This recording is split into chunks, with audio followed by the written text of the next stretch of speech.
দ্বিতীয় শ্রেণীর প্রিয় শিক্ষার্থী S Haldar sir YouTube channel থেকে তোমাদের সবাইকে স্বাগত। আজকে তোমাদের আরেকটি নতুন ভিডিও নিয়ে এসেছি, ইংরাজি মডেল প্রশ্ন 2025 সেট নম্বর 1, যেটা তোমাদের দ্বিতীয় পর্যায়ক্রমিক মূল্যায়নের জন্য অতীব গুরুত্বপূর্ণ। এখানে 30 মার্কের পূর্ণাঙ্গ একটি মডেল প্রশ্ন এবং তার উত্তর তোমরা দেখবে। তোমরা আগে থেকে জেনে এসেছো, এর আগে দেখা গেছে তোমাদের দ্বিতীয় ইউনিট টেস্ট গত বছর অর্থাৎ 2024-এ 10 মার্কের প্রশ্ন হতো এবং সেটা হতো সমন্বয় সাধনের সক্ষমতা, নতুবা সমস্যা সমাধানের সক্ষমতা, অথবা সংযোগ স্থাপনের সক্ষমতা, এরকম করে ভিন্ন ভিন্ন নামে। কিন্তু এবারে তোমাদের সরাসরি ইংরেজির উপরেই 30 মার্কের পূর্ণাঙ্গ একটি প্রশ্ন হবে।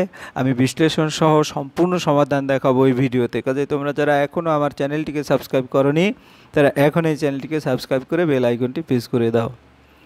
তোমাদের সিলেবাস হচ্ছে আমার বইয়ের দ্বিতীয় পার্ট, অর্থাৎ প্রথম যে পার্টটা সেটা তোমাদের প্রথম ইউনিট টেস্টে হয়ে গেল। এখন দ্বিতীয় পার্ট এবং পার্ট 2 বইয়ের সকল ইংরেজি হচ্ছে তোমাদের এই পরীক্ষার জন্য সিলেবাস। যাই হোক, আমি সরাসরি প্রশ্ন সমাধানে যাব। পূর্ণ মার্ক 30, সময় কিন্তু তোমাদের 60 মিনিট থাকবে। হ্যাঁ, তাই 30 মার্কের একটি পূর্ণাঙ্গ প্রশ্ন আমি সরাসরি দেখাবো। এই দেখো, তোমাদের 1 নম্বরের প্রশ্ন, see the picture and fill in the gaps. এখানে 4টা প্রশ্ন আছে, হাফ মার্ক করে উত্তর তোমাদের পরবর্তীতে সে উত্তর আমরা দেখাবো। 2 নম্বরের প্রশ্ন হচ্ছে match vegetable with their colour. হ্যাঁ, ভেজিটেবলের সাথে কালারের কোন ভেজিটেবলের কি কালার সেটা তোমাদের মিলাতে হবে। 3 নম্বরে হচ্ছে feel in the gaps from the help box. Help box থেকে নিয়ে এই গ্যাপগুলি পূরণ করতে হবে, এই যে হেল্প বক্স দেওয়া আছে। এরপর 4 নম্বর আছে read the passage and answer the following question. এই প্যাসেজটি পড়ে তারপরে এখানে টিক মার্ক দিতে হবে এখান থেকে নিয়ে।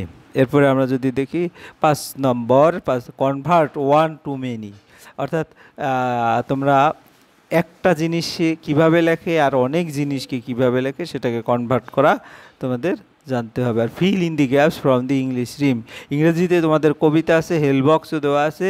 এই হেলবক্স থেকে কবিতার শূন্যস্থানে বসাবে তোমাদের। আবার read the following sentence carefully, এই সেন্টেন্স কেয়ারফুলি পড়ে অ্যান্সার দি ফলোয়িং কোশ্চেন, এই প্রশ্নগুলির উত্তর দিতে হবে 1 2 3 এভাবে করে।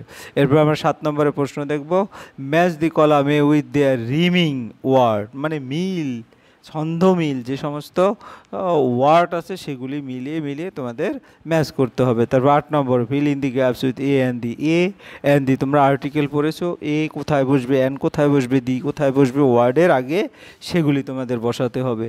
এবং 9 নম্বর হচ্ছে right in English, English Bangla থেকে ইংরাজিতে নিতে হবে। 10 নম্বরে right in Bengali, answer the following question. এরপরে 11 নম্বরে, যাই হোক আমি সরাসরি এখন সমাধানে যাব। আই ক্যান সি, এটা কি? এটা বেগুন। তারপরে আমরা যদি দেখি একটু ভালো করে, বেগুনের ইংরেজি কি? ব্রিঞ্জাল। হ্যাঁ, এটা বাঁধাকপি, ক্যাবেজ। এটা পটেটো, আলু, এবং এটা টমেটো।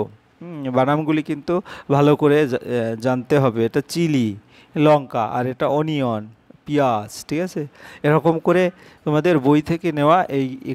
আমি আবার ভালো করে কোনটার অর্থ সেটা আমি দেখিয়ে দিয়েছি। এখন সরাসরি আমি প্রশ্ন সমাধান। আই ক্যান সি কি? এটা ব্রিঞ্জাল। এই বাংলাটা তোমাদের লিখতে হবে না, শুধু ইংরেজিতে লিখবে বেগুন, অর্থাৎ ব্রিঞ্জাল। আই ক্যান সি, এটা কি? পটেটো, ইংরেজিতে পটেটো লিখবে। আই ক্যান সিয়ান, এটা কি? অনিয়ন, অনিয়ন লিখবে। আই ক্যান সি, এটা ক্যাবেজ। হ্যাঁ, বানামগুলি কিন্তু মুখস্থ রাখবে। এরপর আমরা 2 নম্বরের প্রশ্নে চলে যাব। হ্যাঁ, এই যে এখানে আরও কিছু বইতে লেখা আছে, তোমরা এগুলি ভালো করে পড়ে নিবে। 98 পৃষ্ঠায় তোমাদের বইয়ের। এরপরে সরাসরি চলে যাচ্ছি, match vegetable with their colour. কোন ভেজিটেবল কি রং সেটা তোমরা উত্তর দেবে। যেমন পটেটো, চিলি, ক্যাবেজ, ব্রিঞ্জাল। আমরা যদি একটু বইটা দেখে আসি, হ্যাঁ, তাহলে পটেটো আলু, আলুর কালারটা বাদামি, ব্রাউন। চিলি, চিলির কালারটা রেড, লাল।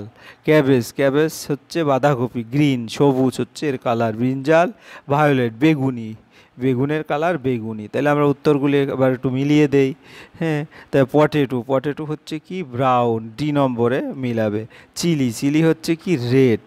তারপর ক্যাবেজ, ক্যাবেজ হচ্ছে কি? গ্রিন। এবং ব্রিঞ্জাল, ব্রিঞ্জালের সাথে মিলাবে ভায়োলেট। আশা করি বুঝতে পেরেছো 2 নম্বর। এবার 3 নম্বরের প্রশ্নে যাব।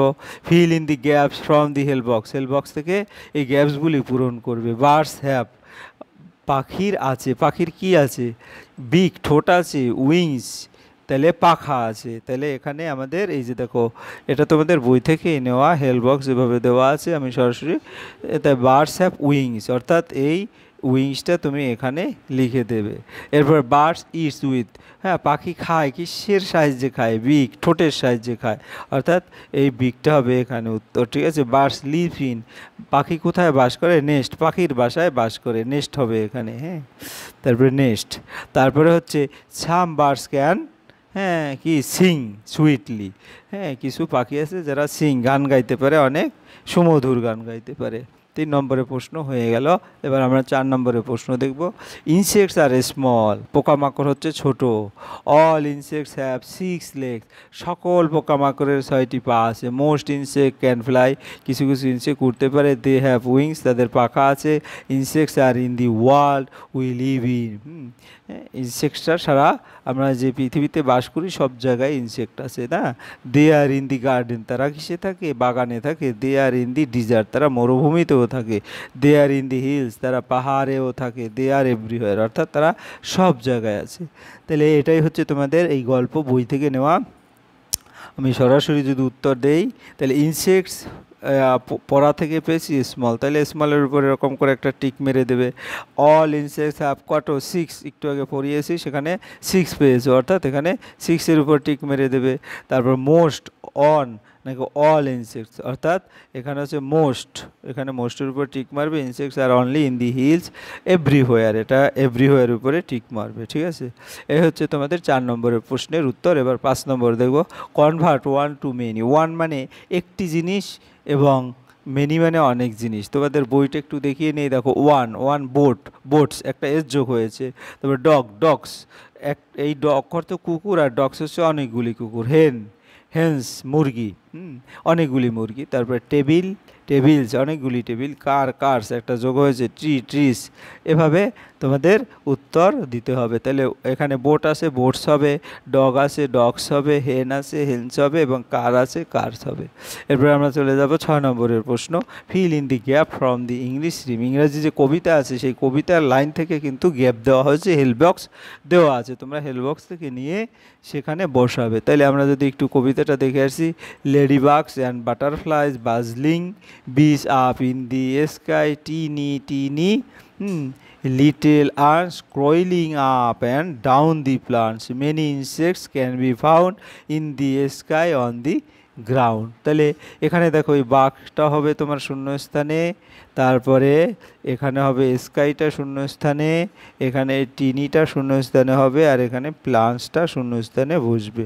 কাজেই তোমরা এখান থেকে বিভাগ, স্কাই, টিনি এবং প্লান্টস, আশা করি বুঝতে পেরেছো। এরপরে আমরা যাবো 7 নম্বরে। Meena and Beena are friends, Meena এবং বিনা হচ্ছে বন্ধু। They always walk to school together, তারা সব সময় একসাথে স্কুলে যায়। Meena's father is a doctor, মিনার বাবা হচ্ছে একজন চিকিৎসক। He treats people in the village, গ্রামের লোকদের সে চিকিৎসা করে। Beena's father is a farmer, বিনার ফাদার হচ্ছে কৃষক। He works in the field, সে মাঠে কাজ করে। They all love their village, তারা সবাই তাদেরকে ভালোবাসে। How do the two friends go to school, the two friends walk to school together. Who is the doctor, Bina's father is a doctor. What does a farmer do, farmer কি করে, farmer works in the field. তারপরে আমরা match the column A with the rhyming word, rhyming মানে ছন্দ থাকবে সেরকম। যেমন kite, কাইটের ছন্দ যদি বলি ভিট, গোটের ছন্দ যদি বলি boat, pen, pen ten, red bed, big fig, এরকম করে মিলানো, ঠিক আছে। তোমরা এভাবে করে কলামের সাথে কলাম মিলিয়ে দেবে। তাহলে আমি যদি বলি এটার সাথে কোনটা এটা, তারপরে গোটের সাথে কোনটা বোট, তারপরে টেনের সাথে পেনের সাথে টেন, তারপরে বেড, হ্যাঁ, তারপরে ফিক, এভাবে তোমরা মিলিয়ে নেবে। যাই হোক, এরপর আমরা চলে যাচ্ছি 9 number. Fill in the gaps with a and the article. A কোথায় বসে, আমরা জানি ভাওয়েল হচ্ছে a an, A E I O U, এই কয়টা ভাওয়েল আছে, এই ভাওয়েলের আগে এন বসে, হ্যাঁ। আর কোনো একটা নির্দিষ্ট করলে সেটা কি দি বসে, আর যখন কোনো স্পেসিফিক বা নির্দিষ্ট থাকে না তখন এ বসে। যেমন এই যে ই আছে, এ ই আই ও ইউ, ই আছে কাজের আগে এন হবে। পেন আছে, এ পেন, হ্যাঁ, এটা একটা কনসোন্যান্ট, অর্থাৎ ভাওয়েল ছাড়া যেগুলি থাকে এবিসিডি অক্ষর। আর টেবিলের আগে এ বসে, তারপর আর্থ একটা নির্দিষ্ট পৃথিবী, এই করে দি বসছে, অরেঞ্জ এভাবে বসবে। আশা করি বুঝতে পেরেছো। এরপরে রাইট ইন ইংলিশ, বাংলা দেওয়া আছে, তার ইংরেজি সাদার ইংরেজি কি হোয়াইট। রামধনু ইংরেজি কি রেইনবো। তোমরা কিন্তু ওয়ার্ডগুলি মুখস্থ করবে এবং উচ্চারণ প্লাস তোমার বানান যেটা আছে সেটা ভালো করে শিখবে। বসন্তকাল স্প্রিং, SPRING, বেগুনি ভায়োলেট, মাছরাঙা কিংফিশার। এরপরে আমরা চলে যাবো 11 রাইট ইন বেঙ্গলি। ইনসেক্ট কি পোকামাকড়। বাটারফ্লাই হচ্ছে প্রজাপতি। ব্যানানা কলা। আর্থ পৃথিবী। অরেঞ্জ হচ্ছে কমলা। এভাবে বাংলা ও লেখার প্র্যাকটিস করতে হবে। এরপরে 12 number answer the following question. What is your name? My name is, তোমরা যে কোনো যার নাম লিখে দেবে। এখানে আমি শ্রেয়ান হালদার লিখে দিয়েছি। What does your father do? My father is a teacher. Where do you live? তোমায় কোথায় বাস করো? I live in Kolkata. Which class do you read in? তুমি কোন শ্রেণীতে পড়ো? আই রিড ইন ক্লাস 2, আমি ক্লাস 2তে পড়ি। What is the first month of the year? ইয়ারের প্রথম যে মাস সেটা কি? বছরের প্রথম মাসটা কি? দি first month of the year is জানুয়ারি। এই ছিল তোমাদের টোটাল ইংরেজি 30 মার্কের একটি প্রশ্ন এবং তার সম্পূর্ণ সমাধান। আশা করি ভিডিওটি যদি তোমরা না টেনে পূর্ণাঙ্গ ভালোভাবে দেখো তাহলে তোমাদের বইয়ের, আমি কিন্তু প্রশ্নটি কোথায় আছে বইয়ের সেটাও ভালো করে তোমাদের দেখিয়ে দিয়েছি। কাজে বইয়ের সমাধানটা বা বই সম্পর্ক তোমাদের একটা আইডিয়া হবে এবং প্রশ্ন সম্পর্কে একটা ভালো ধারণা হবে। যাই হোক, পরিশেষে তোমাদের বলবো, এখনও যারা আমার চ্যানেলটিকে সাবস্ক্রাইব না করে ভিডিওগুলি দেখছো, এখনই চ্যানেলটিকে সাবস্ক্রাইব করে বেল আইকনটি প্রেস করে দাও। আর ভিডিওটি দেখার জন্য অসংখ্য ধন্যবাদ। ভিডিওটি ভালো লাগলে লাইক কমেন্ট শেয়ার করতে ভুলবে না। আজ এই পর্যন্তই, ধন্যবাদ সবাইকে।